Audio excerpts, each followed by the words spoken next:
में किसी के प्रति घृणा का भाव, पुराने से पुराना भाव ने सर उठाया और हमारा रास्ता बाधित हो गया। जैसे ही उसने सर उठाया, घृणा, यदि किसी के प्रति द्वेष है तो जैसे ही द्वेष का भाव स्मरण आया, चित्त में संस्कार ने जन्म लिया और उसके बारे में जैसे ही उसने सर उठाया, जागा, जैसे ही हमने उसका मूल्यांकन किया, और मूल्यांकन करने के बाद ही प्रतिक्रिया शुरू हो जाती है। तो जब तक हमारे चित्त में, हमारे मन में किसी के प्रति द्वेष रहेगा, ईर्ष्या रहेगा, विरोध रहेगा, तो समाधि के रास्ते पर ये सबसे बड़ा विकार है और हम समाधिस्थ नहीं हो सकते। तो इसको हमको समझना होगा और इन विकारों को पहचानना होगा। और जब इन विकारों को हम पहचान लेंगे, खूब उसका अभ्यास करेंगे, इसीलिए तो पिछले जो मन का व्यायाम है, उस मन का व्यायाम करना इसलिए सिखाया गया था कि समाधि के रास्ते में किसी प्रकार की समस्या ना हो। और देखिए, समाधि वो परम आनंद है जो एक व्यक्ति प्राप्त कर लेता है जो एक बार उसके कुछ ही क्षण प्राप्त कर लेता है, तो समझ लीजिए उसको परम आनंद की प्राप्ति होती है। और ये शब्दों से बयां करने वाली चीजें नहीं हैं, ये अनुभूति के आधार पर जानने की चीजें हैं। देखिए कितने अच्छे तरीके से हम रसगुल्ले का बखान करें कि वो बहुत मीठा होता है, उसका स्वाद बहुत अच्छा होता है, शुद्ध खोए से बनाया जाता है। कुछ भी बखान करते रहें, लेकिन जब तक उसको हम अपनी ज़बान पे नहीं रखेंगे, उसका स्वाद नहीं लेंगे, तब तक उसका सही मायने में उसका अर्थ समझ में नहीं आएगा। और सही उसका जो है, जब उसका आनंद तभी सही प्राप्त होगा जब हम उसको चखेंगे। ठीक उसी प्रकार से जो बात बताई जा रही है, सम्यक समाधि की बात बताई जा रही है, ये आनापान के अभ्यास से ये क्षण हमको मिलते हैं, ध्यान साधना से हमको क्षण मिलते हैं। जब हम अपने मन को तटस्थ भाव से देखते हैं, मन के विकारों को शांत कर लेते हैं, अंदर का कोलाहल शांत कर लेते हैं और अंदर जो शांति का दर्शन करते हैं और चित्त को निर्विकार कर लेते हैं, उस समय समाधि के कुछ क्षण हमको प्राप्त होते हैं। उन क्षणों में अपने आप को बनाए रखना ही समाधिस्थ कहलाता है। तो ये अभ्यास करने से होगा और स्वयं की अनुभूति से जानने से होगा। तो ये दूसरा हुआ। तीसरा इसका विकार है, वो है आलस। मनुष्य का सबसे बड़ा शत्रु भी कहा जाता है कि मनुष्य का सबसे बड़ा शत्रु आलस होता है। कोई भी यदि हमारा मन, हमारा चित्त या हमारे अंदर आलस का भाव होगा,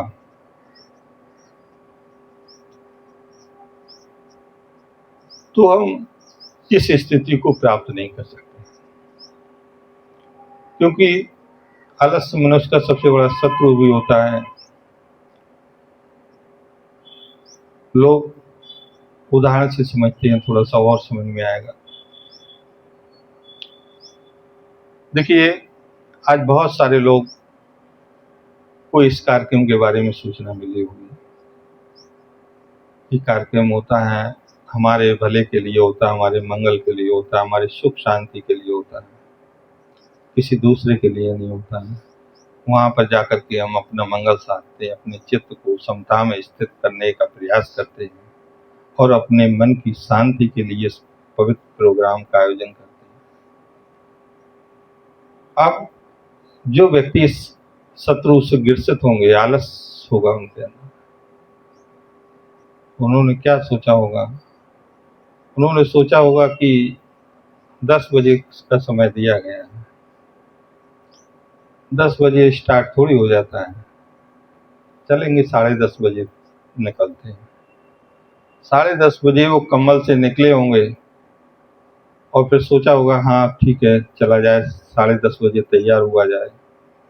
तैयार होते होते ठंड बहुत ज़्यादा है, आज लोग हो सकता है आए या ना आए, कार्यक्रम हो या ना हो, तमाम तरीके के संशय मन में हुए होंगे। इसी को करते करते 11 बज गए होंगे। 11 बजने के बाद में फिर सोचा होगा कि अब तो कार्यक्रम स्टार्ट हो गया होगा, और सोचते सोचते 11:30 बज गए। 11:30 बजने के बाद में सोचा मन में कि अब तो कार्यक्रम 12 बजे तो खत्म ही हो जाता है, अब तो आधा घंटे का ही कार्यक्रम रह गया, आधा घंटे के लिए कार्यक्रम के लिए क्या जाया जाए, चलिए छोड़िए। तो ये परिणाम किसका? आलस का परिणाम है। जब हम ध्यान में बैठते हैं तो हमारी कमर दुखती है, हमारी गर्दन दुखती है, तो सोचते हैं यार क्या करने लगे, आलस लग रहा है, छोड़िए, लेट चलिए। तो ये जब भाव हमारे मन में हो जाते हैं, तो जब ये भाव हमारे मन में आ जाते हैं तो हम समता के रास्ते में या धम्म के रास्ते में ये बड़े बाधा बन जाते हैं, और बाधा बन जाते हैं तो हमारे जीवन में जो हम समता में जाना चाहते हैं, निर्विकार बनना चाहते हैं, चित्त को समता में लाना चाहते हैं, उसमें आलस सबसे बड़ा शत्रु हो जाता है हमारे लिए। आपने देखा होगा लोग सुबह घूमने जाते हैं, टहलने के लिए जाते हैं, जब देखते हैं सुबह का मौसम है बड़ा ठंडा है, चलिए छोड़िए आज नहीं कल से जाएंगे। कल भी वही सोचते हैं कि कल नहीं परसों से जाएंगे, और इसी तरीके से वो उनकी सोच बनी रहती है कि आज तो आनंद लीजिए, सोइए आराम से।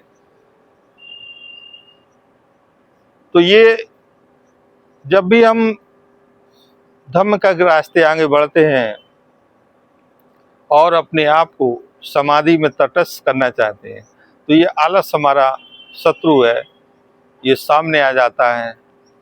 इस शत्रु को हमको विजय प्राप्त करना होगी और आगे बढ़ना होगा, तभी हम अपने आप को समादिष्ट कर पाएंगे और आगे बढ़ पाएंगे। इसके बाद में जैसे ही हम फिर ध्यान करते हैं, आगे बढ़ने का काम करते हैं, तो जो हम बता रहे हैं ये समाधि के रास्ते के विकार हैं, और इन विकारों को दूर करके ही हम समाधिष्ट हो सकते हैं। तो इन विकारों को पहचानना बहुत जरूरी है। इन विकारों को हम अच्छी तरीके से पहचान लेंगे तो जब हम ध्यान करेंगे तो ये विकार जब हमारे आएंगे तो उनको हम अच्छे से पहचानेंगे कि ये हमारे बाधक हैं। जब पहचान लेंगे तो उनको पराजय करके हम आगे बढ़ेंगे, बढ़ने का काम करेंगे। तो अगला हमारा शत्रु है अनिश्चय का भाव रहता है हमारे मन में। अनिश्चय का भाव रहता है, निर्णय ना लेने की क्षमता रहती है, क्षमता। कहा भी गया, महापुरुषों ने भी कहा है कि संशयशील हृदय और लक्ष्य विहीन पथिक कभी मंजिल पे नहीं पहुंचता है। हमारी मंजिल है सम्यक समाधि।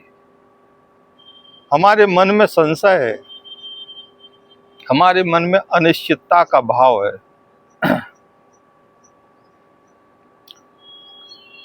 तो तथागत ने कहा कि धम्म के रास्ते में कभी अनिश्चय का भाव नहीं होना चाहिए। अनिश्चय का भाव रहेगा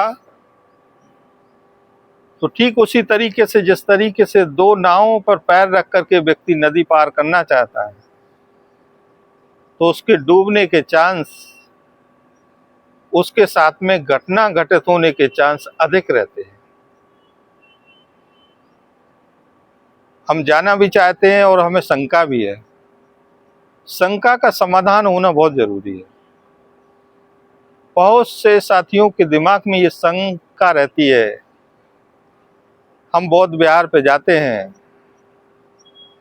हमें साधु तो बनना नहीं है, हमें सन्यास लेना नहीं है, फिर हमको गृहस्थ रहना है, नौकरी करना है, अपने बच्चों को पालना है, समाज में आगे बढ़ना है। थोड़ी बहुत तो जानकारी हमें धर्म की है ही, उसी से हम अपना काम चला लेंगे। क्या करना हमको? तो ये भाव रहते हैं हमारे दिमाग में। देखिए, जब तक ये भाव रहेगा तब तक हम धर्म के रास्ते आगे नहीं बढ़ पाएंगे। जैसे किसी कार्यक्रम, इस कार्यक्रम के बारे में किसी से बोला जाता है कि भाई आपको कार्यक्रम में आना है, तो जवाब मिलता है कि कोशिश करेंगे।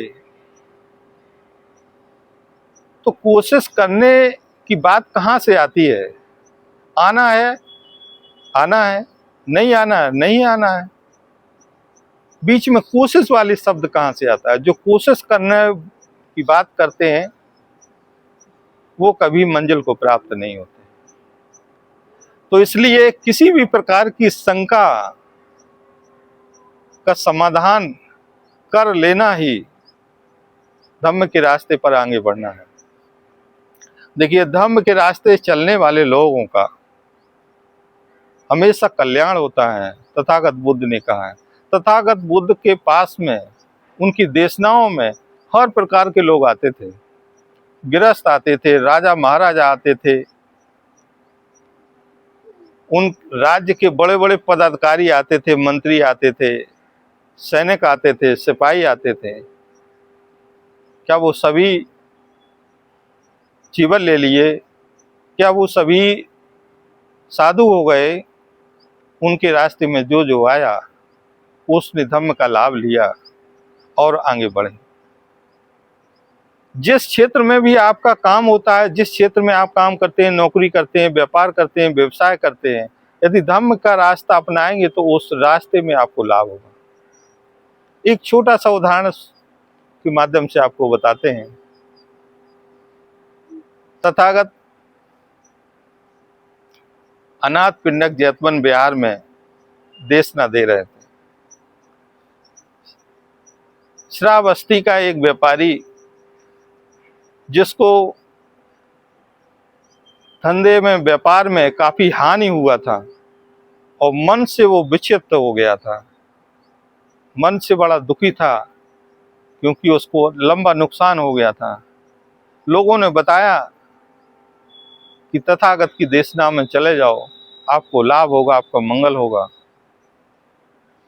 आपको शांति मिलेगी। तो वो गया और तथागत को साष्टांग प्रणाम करके एक ओर बैठ गया। देशना चलती रही। तथागत बुद्ध अपने अनुयायियों को, शिष्यों को, चीवर वालों को, भिक्षुओं को, उपासकों को, महिलाओं को, पुरुषों को अपनी देशना देते रहे। देशना समाप्त हो गई, सभी लोग उठे और तथागत को प्रणाम करके अपने अपने घर को चले गए। उस व्यापारी को पता ही नहीं रहा कि हमने क्या सुना है, क्या नहीं सुना है। तथागत के प्रिय शिष्य आनंद ने जाकर के उस व्यापारी से पूछा, भाई तथागत की देशना समाप्त हो गई है, अब आप जा सकते हैं। तो तथागत ने उसकी मनोदशा समझी। तथागत ने कहा कि आनंद, उनको मेरे पास लाओ। तथागत ने पूछा, बताइए क्या समस्या है आपकी? तो उस व्यापारी ने कहा कि तथागत, धम्म के रास्ते आप अपने भिक्षुओं को धम्म सीखने की बात करते हैं, उन्हें सिखाते हैं, उनको खूब लाभ होता है। गृहस्थों को भी बताते हैं, हम व्यापारियों को भी कुछ बता दीजिए कि हम लोग व्यापार कैसे करें। ऐसा कौन सा रास्ता है धम्म का रास्ता कि जिससे हमारे व्यापार में हम उन्नति कर सकें और आगे बढ़ सकें। तो तथागत कहते हैं, देखिए वो 2500 वर्ष पहले तथागत ने व्यापार करने के क्षेत्र में कितनी बड़ी बात कही, हम उसको आज भी नहीं समझ पाए। तथागत ने एक सूत्र बताया और कहा कि जो भी हमारे कमाई होती है उसके हम 4 हिस्से करें, उसके 4 हिस्से करें। एक हिस्से को हम अपने दैनिक जीवन में उपयोग करें, एक हिस्से का दैनिक जीवन में हम उपयोग करें और दूसरे हिस्से का बचत करें बुरी परिस्थितियों के लिए, या किसी अनायास कोई समस्या का सामना करना पड़े, कोई बीमार हो जाए, बुरे वक्त के लिए एक हिस्से को जमा करें, शेष बचे हुए 2 हिस्सों का व्यापार में प्रयोग करें। ये तथागत ने उस समय 2500 वर्ष पहले एक व्यथित व्यापारी को अपनी देशना के माध्यम से ये बात बताई थी। सोचिए, विचार करिए, यदि हम भी ऐसा करते हैं तो कभी जीवन में कोई भी समस्या का सामना करने से हम परेशान होंगे? कभी नहीं होंगे। तो ये संस्मरण का कहने का हमारा एक ही उद्देश्य रहा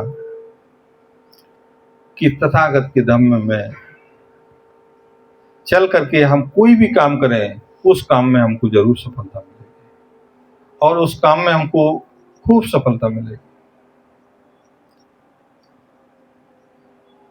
एक छोटा सा संस्मरण बताते हैं। एक बर्मा देश के एक ओबाखिन गुरुजी थे। बर्मा देश के एक ओबाखिन गुरुजी थे जो बहुत बड़े वित्त लेखा अधिकारी थे। ध्यान साधना का अभ्यास निरंतर करते थे और गुरु शिष्य परंपरा के माध्यम से उस तथागत की शिक्षा को आगे बढ़ाने का काम करते थे। जब उन्होंने देखा, उनके कार्यालय में देखा कि उनका एक अलग स्वभाव रहता है, वाणी में एक अलग प्रभाव रहता है, शील सदाचार का पालन करते हैं, वाणी में संयमता रखते हैं, नपे तुले शब्दों से लोगों से बात करते हैं, जो भी उनके कार्यालय में आता है उसका मुदिता भाव से स्वागत करते हैं, प्रसन्न चित्त मुद्रा से उससे बात करते हैं। उनका पूरे ऑफिस में एक अलग प्रभाव रहता है। जैसे ही लोग उनके उच्च अधिकारी वगैरह उनको बुलाते हैं कि भाई ऐसा क्या है आपके अंदर कि आपका आकर्षण एक पूरे विभाग में एक अलग रहता है, उनसे जब इस बारे में जानकारी ली जाती है तो गुरु ओबाखिन जी ये बताते हैं कि हम तथागत के मार्ग पे चलते हैं, उनके बताए हुए रास्ते पे चलते हैं और ध्यान साधना करते हैं। तो कहते हैं कि आपके ऑफिस में बड़ा शांति रहती है, सभी लोग ईमानदारी पूर्वक बड़ा समय से आते हैं, समय से काम करते हैं, आपका व्यवहार सबके प्रति सदा अच्छा रहता है, एक सभी का अट्रैक्शन आपके प्रति रहता है। ये शिक्षा जो आपको मिली है, ये शिक्षा और लोगों को दीजिए। तो उनके उच्च अधिकारी इस आदेशित करते हैं कि भाई ये कैसे सीखी जा सकती है। तो कहते हैं कि भाई 1 घंटे के लिए हमारे पास में आइए, हम ध्यान साधना के माध्यम से चित्त को निर्विकार करना सिखाते हैं, तथागत बुद्धि की शिक्षा देते हैं। तो उनका शिविर सरकार ने लगवाया, सरकारी पैसे से लगवाया, और जब सरकारी पैसे से लगाया तो देखा कि उनके शिविर में जो जो लोग आए उनकी कार्य करने की क्षमता का विकास हुआ, और वो लोगों की वाणी में संयमता आई, और जो ग्राहकों को डील करते थे उनकी उस कार्यशैली में परिवर्तन आया। जब कार्यशैली में परिवर्तन आया तो रिटायरमेंट, जब वो वक्त गुरुजी रिटायर हुए तो उनके उच्च अधिकारी ने कहा कि भाई 2 साल के लिए आप सेवाएं और दें, 2 साल के लिए और सेवाएं दें, आपकी 2 साल के लिए और सेवा बढ़ाई जाती है।